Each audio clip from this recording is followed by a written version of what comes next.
Eklavya Gupte. I'm from Platts, where I cover the African oil markets. Firstly, I would like to apologize that I don't actually speak Portuguese, but this is my first time in Angola, and next time I come, I will try and learn some keywords. It's been a real pleasure to be in this country. And there's also one of the things is you can already feel the enthusiasm and the hunger. And join with me today, we're going to be talking about financing and investing in Angola. And we've seen a lot of changes done by the new government, and we'll go into more detail on that. But first, I would like to introduce the panel. And when I read out your names, please just stand or put your hand up so people know who you are. Start off with Mr. Tumilde Ranjol from Director of Oil Department at Banco, BIC. Then we have Mr. Ulanga de Gasper Martins from Banco Angolana de Investimentos. Mr. Humphrey Nrugo, Regional COO at Southern Africa for Afri-Exim Bank. Mr. Paul Eardley Taylor, who covers oil and gas at Southern Africa at Standard Bank. Martin Hercules, Senior Representative at Commerce Bank. Mr. Nuno de Miranda Catanas, Founding Partner at MC Jurist Law Firm. And Mr. Miguel Azevedo, the Managing Director, the Head of Investment Banking at Citigroup for Middle East and Africa. So as we know, there have been a lot of key reforms that this government has recently implemented, changing the fiscal environment, devaluing the currency, creating a more transparent market-based foreign exchange market. But we still know that there's lots more to be done. So I also want to keep this a bit more of a conversation.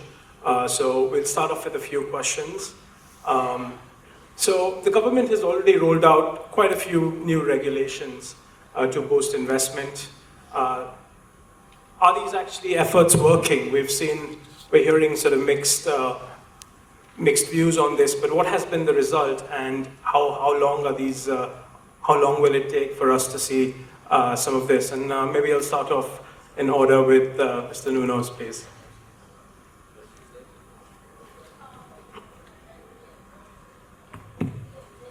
Okay, good afternoon, everyone.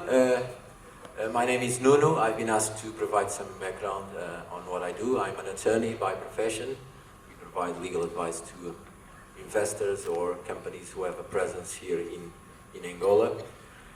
So I think I'm standing in a very good position to give my contribution to the topics of the discussion, notably the latest developments and legislation efforts that the Angolan government has made in the past years, as well as its effects and impact on the investment.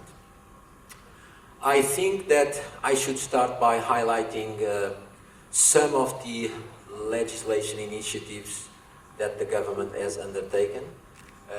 Yesterday and earlier today there has been quite a few talks about that. So I will not repeat what has been said before, but I will highlight at least 2 or 3 topics. One is obviously a new foreign investment law has been enacted, and despite the fact that initially when we all reviewed the law, we thought that there was not a huge or significant impact, and the typical frustrations that any investor would feel in implementing a project would remain more or less the same. However, to be very honest, and this is despite the fact that I've been in Angola for 16 plus years, our experience with the new law only has 1 year, and the impact has been extremely positive, to the extent that we sometimes, and this is a bit of a joke, we say to our clients, please hurry up, because now is the right time, and we don't know if it will change or not. But now is definitely the right time in terms of the procedures and also the timeline of having an investment project approved. And when I mean an investment project approved, is either incorporating a legal presence or acquiring an existing one. So as you know, for any company to come into Angola, you need to apply. And what we felt was actually that not only the procedures have become more simple, but also the typical posture or attitude of the Angolan authorities in general, I think it has improved significantly in the sense that we as a country understand that foreign direct investment is definitely one of the key sources of investment and funding to the economy. So I definitely think that we should highlight the fact that this has been a huge positive impact. So just to wrap up this first section of my intervention and to answer directly to your question, absolutely, those new regulations, I would highlight the new foreign investment law. And as to the second part of your question, are these efforts working? And I would say a big round yes, not a big round and naive yes. Obviously there are still some challenges that need to be overcome, but in comparison to the previous era, if you will, in Angola, definitely it was a very significant improvement on the business atmosphere. One of the other things, this is kind of a looking forward statement, if you will, but it's something that I've always thought about, is, as you know, the stock exchange in Angola is something that it only exists on paper, if you will, at least when it comes to stocks of existing companies. The BODIV, as you know, it only transacts treasury bonds mostly, which has been a huge success, has been highlighted earlier. But I think, to be honest, that when it comes to legislation framework, Angola is ready to use stock exchange in terms of having both Angolan investors or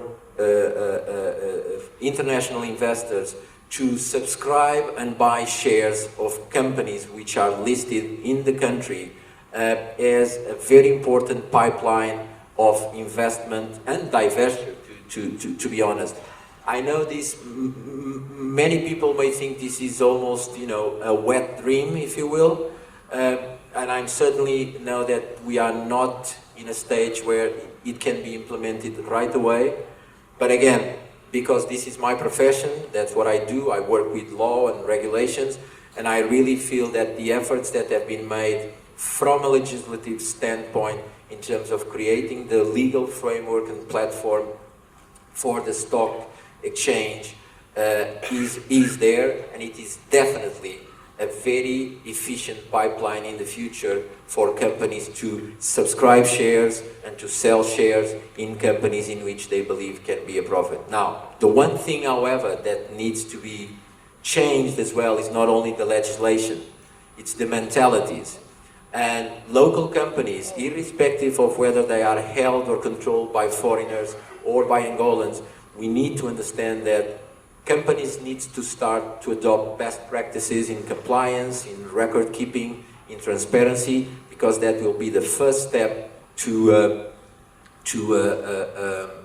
attract more business. And I would take the example of you know, the kitchens of good restaurants. Now you can see the kitchen inside, so it's basically the same thing. You need to be transparent. I remember in the old days, in 2003-04, you'd start negotiating a joint venture with a local partner. You'd ask him for the papers of the local company, and he would say, "Why, you were getting suspicious on me?" So there was a huge progression in terms of mentality, and I think Angola is ready to go to the next step and to embrace the very good and forthcoming years. So I think that's where we are right now. Thank you. Good to get a kitchen reference post-lunch.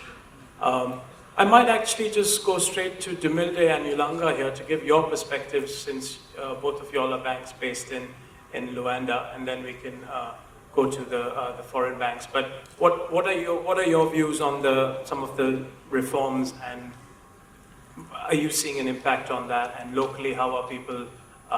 You know, what's the appetite like? Thank you.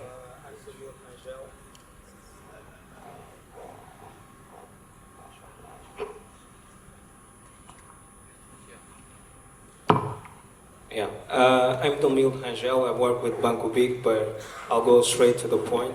I think the two most important laws that you all are definitely aware is law number 5 of 2018, dated 10 of May, which is the law of competition, and law number 9 of 18 of June 26, which is the law of the private investment. I think Mr. Nuno pretty much covered all the points I envisioned to mention. But just to add, it's in order for us to change and to attract more international investment, it's important to change our mindset. And our mindset also includes ethics and compliance. And I think Nuno has touched that point extremely well, and I'll just pass to my colleague. Good morning, everyone. Clearly, the new laws and regulations have generated a lot of interest. I think it's one of the reasons why we're here. Just this year, we've organized this conference. Before that, we had a tourism forum. Particularly, we've greeted two big delegations, one from Norfund, the whole board of directors from Norfund traveled to Angola for the first time. We had the same thing with Invest Africa that attracted a lot of investors from the UK. So, I mean, clearly we can see that one of the direct results or impact of these new regulations is to generate interest about Angola. We still need to see this interest transform into deals. What is quite recent, I mean, much of these laws have been approved in the last 2 years. So this is one of the things that we're seeing. I mean, there's a lot of optimism. There's a change of attitude also in the regulators. Now you can see that the mindset is to create enough flexibility to attract foreign investment. You can see that on the regulators. You can see that in the banks. You can see that in the market as well. I mean, we look at the future with quite optimism. Okay. Yeah, Martin, please go ahead. Yes, I'm Martin Hercules. I'm a representative of Commerzbank, which is a German bank, a German commercial bank. I've been in Angola over 7 years, so I've seen a lot of ups, but also a lot of downs. And taking this historical perspective, and as a foreigner to this country, I can say that Angola is a different country to the country I've seen first when I came here in 2012, and for the better.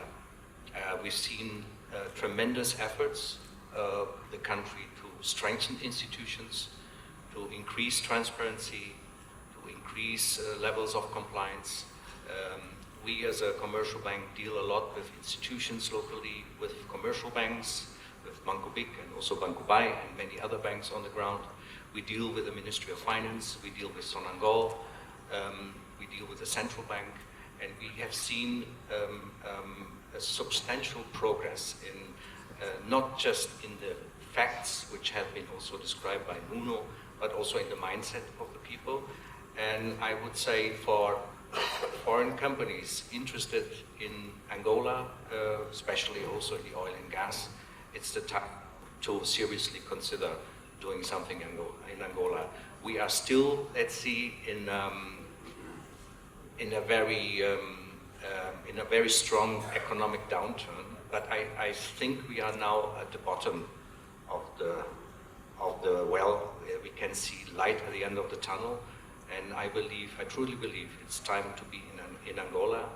We've been here for many years, and I must say, even in the bad years, we have always done good business in Angola. Thank you. Humphrey, please give us your perspective as someone focused on Southern Africa, and what are the peculiarities of Angola and with the changes recently.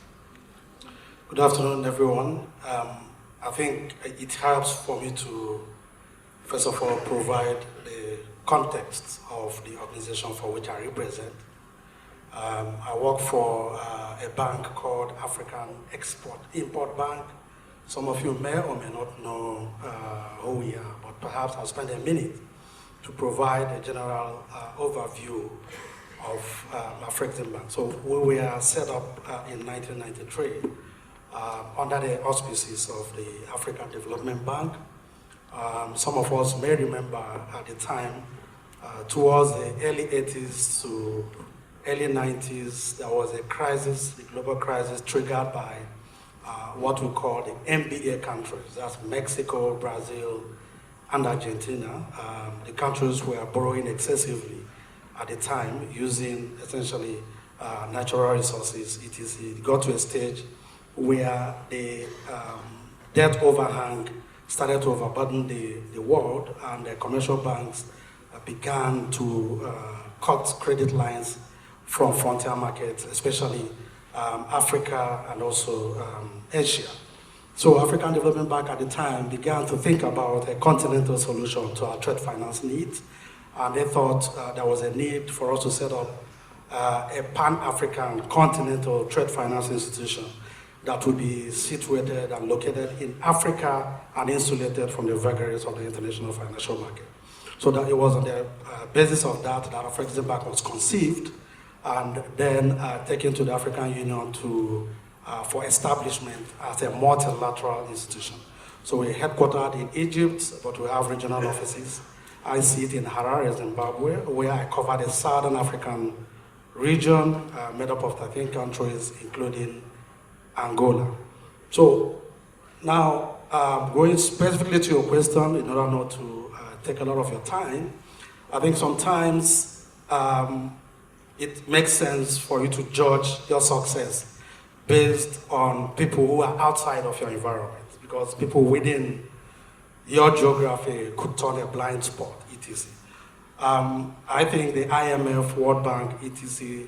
have confirmed that the reform program of the current administration in Angola deserves some credit. You are aware that the projection for this year and expected for 2018 are now positive, coming from a recession. If you review this in the context of the fact that, as we've heard since yesterday, oil production has dipped. In 2016, it was 1.7 million barrels a day. Today, it's 1.45. And also the oil prices are now depressed, as it were. I understand that the budget is based on 55 barrels per day, which now consequently means that the contribution of oil and gas to overall GDP for this year is expected to drop. My understanding is it's dropping from about 15% of GDP as of last year to 11% as this year. But in the context of all this, it is still expected that there will be growth this year, which is a demonstration of the fact that the institutional reforms that the current government is putting in place is receiving some positive reviews. I was here for the first time February 2019, and we had meetings with government officials as well as some private sector players, and I picked up a few things which I didn't know from outside in terms of the kind of reforms that are taking place. First of all, one that excited me is what they call PRODESI, which I understand loosely translated means Program for Export Development and Import Substitution. That fits squarely within a critical pillar of our current strategic plan, which is called Export Development and Industrialization. So what that means is the government has now deliberately taken an initiative to focus on export development, instead of being a monoproduct economy, depending on oil exports, etc., etc. They're now looking at non-oil export, and I think we've had a lot of it yesterday. So today, what the government is doing is deliberately encourage some other areas in which they have competitive advantage to contribute to the GDP of the country. So that is something that is quite commendable from a reform perspective. Again, import substitution is another side of the coin when it comes to conserving foreign currency outflows and also retaining some trade balance. That is something that is very, very critical. the country is heavily import dependent. I've picked up that 80% of your refined products are imported from outside of So that is a pressure on foreign currency, which obviously depresses foreign reserves and also affects your exchange rate, etc. So the fact that they are now deliberately focusing on import substitution is also quite commendable. And I understand that the Financial Task Force has also removed Angola from countries that they are interested in, which demonstrates also that they have come to accept the fact that the current anti-corruption crusade of the administration is taken up positively. Thank you. Thank you, Humphrey. And Paul, please also maybe take conversation forward with some of your views on, the interest in some of the projects and what sort of projects could we see more investment in, especially in the oil sector. Thank you. Afternoon. First of all, I'd like to compliment the organisers because in 9 years of travelling to Angola, this has been the single best conference I've been to, and hopefully it'll be the start of many. Standard Bank Group, for those of you who don't know us, are Africa's leading bank and Africa's leading oil and gas bank. We're active in 20 markets in sub-Saharan Africa and have had a significant on-the-ground presence here in Angola for about 9 years. 2 points from me. The first one is I was very impressed by ANPG yesterday at the awareness of competition and the changing competitive dynamic of the world that Angola must respond to. We like to use the example of the US as a benchmark for Africa, especially on the west coast of Africa. It is public domain that BP envisaged the US will produce more than 20 million barrels a day of liquids throughout the 2020s, peaking at 23 million barrels. And it's also public domain that the US will produce over 100 BCF a day of gas for the same period. So everything that Angola does going forward must be framed within the perspective of being the marginal investment destination against the US juggernaut. And what we've heard so far is very impressive, and we welcome that, and we look forward to progress. And then the second point I'd make is about implementation. And it's probably one for the person two doors down at my right, but documentation is going to be absolutely crucial. We've heard mentioned yesterday that there are possible investments in 15 to 20 blocks, as the case may be, licensing rounds for 40, 50 blocks, as the case may be. That is a hell of a lot of documentation. And if the existing standards and process for documentary approvals are going to be followed over the next few years, it's quite possible that the investment targets may not be met, simply because of the paperwork. So there's a challenge as to whether to let go of control from how it's been done in the past. And then just as an example, I'll talk about my speciality, which is gas. So the gas law, as I understand it, is generally an agreement to agree, where what was mentioned yesterday is essentially we will look at any proposal that's put to us, but that's not a law. That's basically a start of negotiations. So a couple of points from my seat that would help unlock gas. First of all is the obvious example of non-associated gas fields to supply Angola energy in the long term. That must be high on the list in terms of a quick win. And then the second one, which is probably worth a longer discussion, not for this panel, is how to unlock blocks 20 and 21, which are more gassy than oily.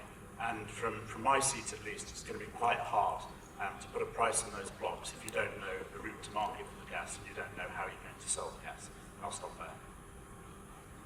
Thank you. And Miguel, please also give us your perspective and how some of the models that were used in some of the other Middle Eastern and African countries, can they be applied in Angola, and some information on that. Thank you. Sure.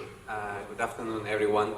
I professionally, I haven't engaged much with Angola so far, so I will take more of an outsider view, and I may miss some granularity, but let me share with you what I think are the 5 key topics that investors look before they commit money.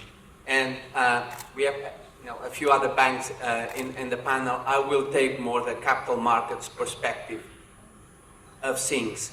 The first element that is decisive is the regulatory environment and what the English call rule of law and how it is applied. it's a bit of an expression that has been used widely, but what I can see here now is that there is a massive effort to create regulations and supervisor entities or supervising entities in every sector: oil, transportation, financial markets, and that's very good. Obviously, the key element is the implementation, and people will look at that. But I think it's a thumbs up for the first topic. The second topic that people look at is sound macroeconomic policies. And those countries, and in Africa in particular, those countries which do not have sound economic policies always end in massive devaluations. That kills any investment. Devaluation is the very pinnacle of all these problems. So sound macroeconomics is critical. I believe Angola in the last few years have taken very solid and sound policies and measures, and are now starting to reap the benefits from that. The third point people look for is growth. I think it goes without saying that there is potential for growth, massive potential, but potential and reality are two different things. So because you have the potential for growth, don't take for granted that people are going to pay for it. The fourth point is, once you are in investing mode, is you need a very high quality due diligence process. And that requires qualified people and requires very good information. Very simply, no good data, no good deal. It's as simple as that. So that's a topic that needs to be kept in mind all the time. And finally, and I will stop here, then I'll come back to some other points. A reasonable price. Just because you think that you are improving and going in an upward trend, don't come with hockey stick projections and ask for people to pay for the potential. That will not happen. And you have to be, any country, company, individual that raises money needs to be humble enough to put himself or herself on the shoes of the investor. I attended 3 weeks ago a presentation at the Citigroup conference by the head of the debt management organization of Angola, Walter Pacheco. And he was a very effective and efficient messenger. People really got comfortable because they saw in him someone that was taking a humble approach of explaining the challenges, but also how you're dealing with the challenges. And I can tell you, if Angola was to raise money today in the market would be wide open. And that's because the message is being properly delivered. Thank you. That's a good way to take the story forward. So what are the finances looking for right now in a healthy competitive project before allocating funding, and how are local banks responding to these capital needs? So maybe again we'll start off with our local representatives, Nuno, Dumilde and Ulanga, and then move on. Thank you. First of all, I take that humble factor because I'm here with a panel who comprises a few banks, so I'm sure that you know the answer to that question much better than I. But I think I can again speak based upon my own experience, and I think there are three main factors that can be highlighted here. The first one is obviously the profile of the local borrower in terms of whether the borrower does undertake good practices and reliability guidelines, because that is very, very important in terms of how certain negotiations are conducted.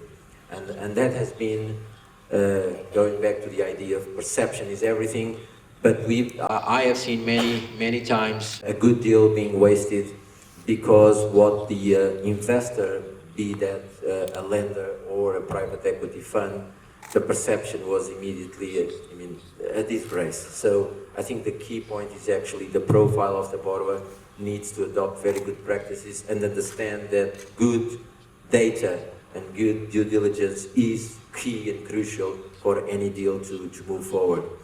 And then the second topic is a good exit strategy. And when I say exit strategy, I say the ability to be repaid and not voluntarily only. I mean, voluntarily, obviously, there will always be the issue of the foreign exchange control. So you need to set up good exchange control mechanisms under the facility framework.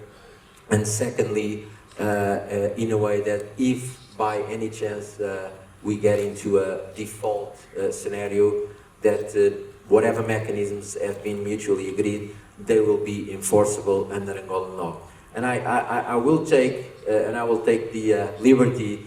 Just earlier today, we were kind of informally discussing, and one of the panel members was actually saying that, well, the type of activity that we do here in Angola is always via local banks.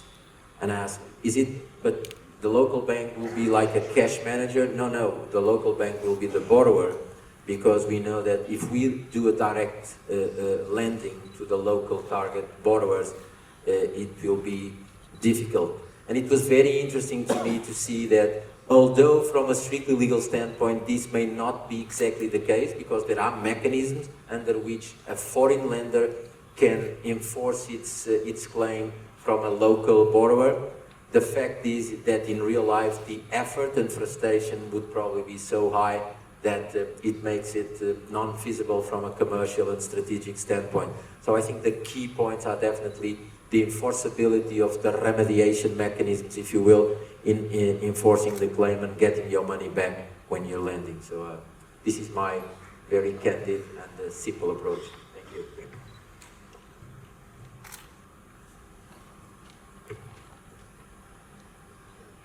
In order to add into that, it's important to realize that most of the local banks, they have a little bit of a risk aversion towards big investments in the oil and gas field because of the high cost, especially in the first phase of research in the upstream.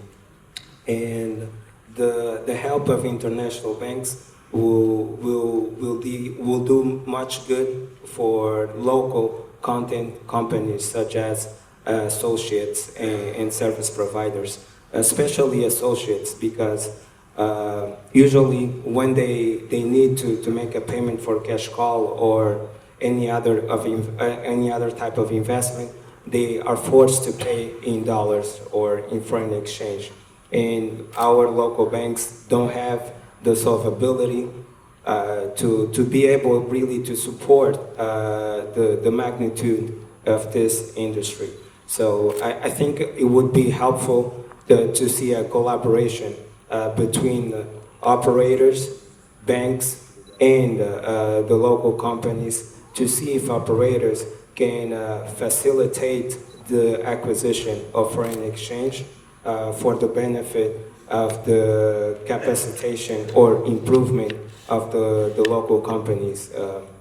Furthermore, I would like to talk about the importance as well of the possible help of the bank insurance to be a part of this relationship between a consortium of banks, because it's another way to make the investment viable. Okay. I also would like to touch on the points regarding the ease of the repatriation of funds. In the past, probably 4 years ago, a lot of investors were not able to return their dividends abroad for the circumstances that we are all aware of.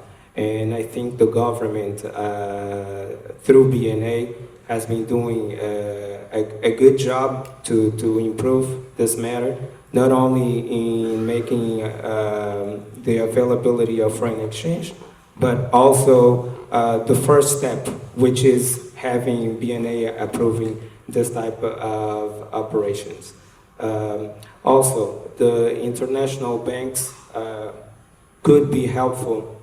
Going back to what Nuno was saying, whenever they want to help to invest directly into a local operation, to go through our local banks, because we know the system much better. We know our clients a lot better.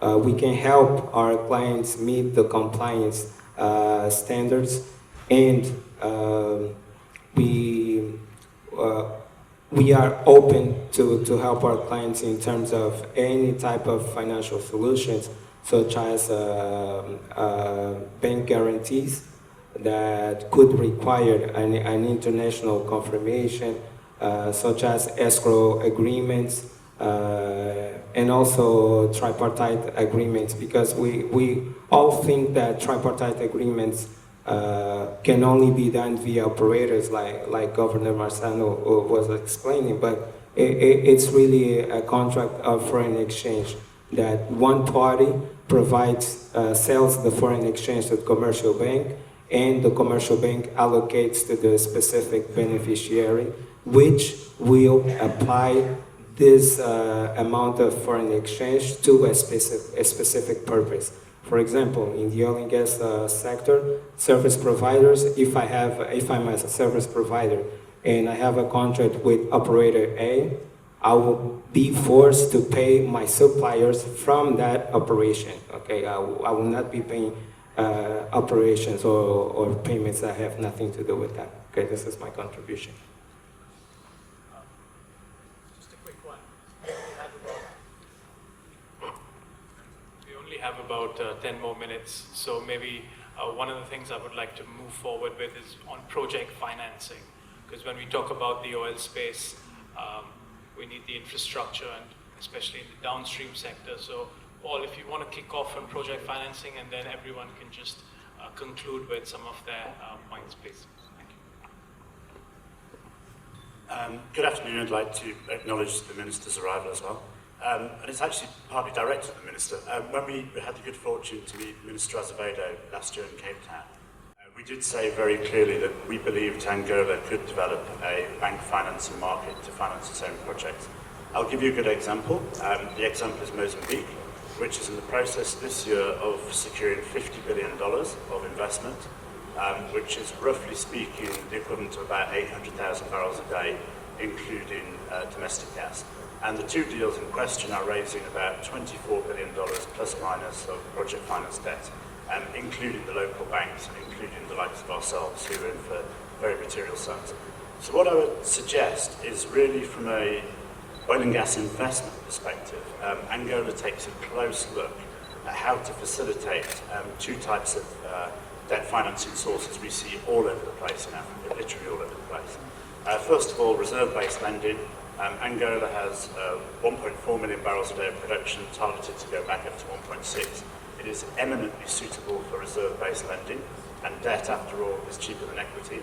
And then secondly, you have project finance, ideal for joint ventures, ideal for gas, ideal where you have multiple revenue sources directed at different markets. And those two taken together could make a real difference. Because at the moment, Angola is funding its operations in oil and gas through the most expensive bit of the capital structure, which is equity, which means the equity returns are globally benchmarked, and the countries at the moment are missing out on security rates. Yeah, maybe I would like to add on that and talk a little bit about a role of a foreign commercial bank in financing projects of Angola, in finding capital expenditures. So far we haven't touched the role of export credit agencies. I must say foreign banks love to work together with export credit agencies, which provide insurance cover for exports of capital machinery, capital investments to, we have to say, high-risk countries like Angola, but the export cover insurance actually reduces the cost of borrowing and stretches the tenors of the financing. So it is a very attractive form of financing for countries like Angola. And we as Commerzbank have been very much engaged in this form of financing. either directly with the government when it comes to public sector projects or with the private sector. And as you mentioned, Nuno, before, we like and love to work with local banks as on-lenders. And we could imagine that this could also be a suitable financing form for downstream oil operations like modular refineries or other infrastructure financing requirements in the downstream oil business. Yeah, just to add as well, one of the laws that was also enacted recently is the law on public-private partnerships, which is something that can be very important to finance some of the public infrastructure that is also needed. I remember when we did discuss about this law, we said that in the oil industry, Angola has been doing public-private partnerships since before independence, because if we look at production sharing agreement, it's a public partnership at the end of the day. Now that we can apply that to other areas of the economy, especially public infrastructure, we're talking about project finance, it can also be a way of trying to establish here forms of financing some of this infrastructure, bringing in foreign banks to assist, and also operators, which will basically answer to two very important needs that we have. One is funding, and then the other one is know-how, technical know-how, the ability to build. So this is something to take into consideration as well. Thank you.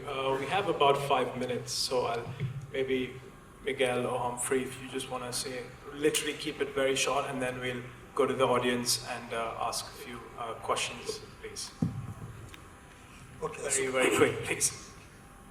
So, perhaps just to add to what Paul was saying earlier, there has been structured ways of raising financing for the oil and gas sector.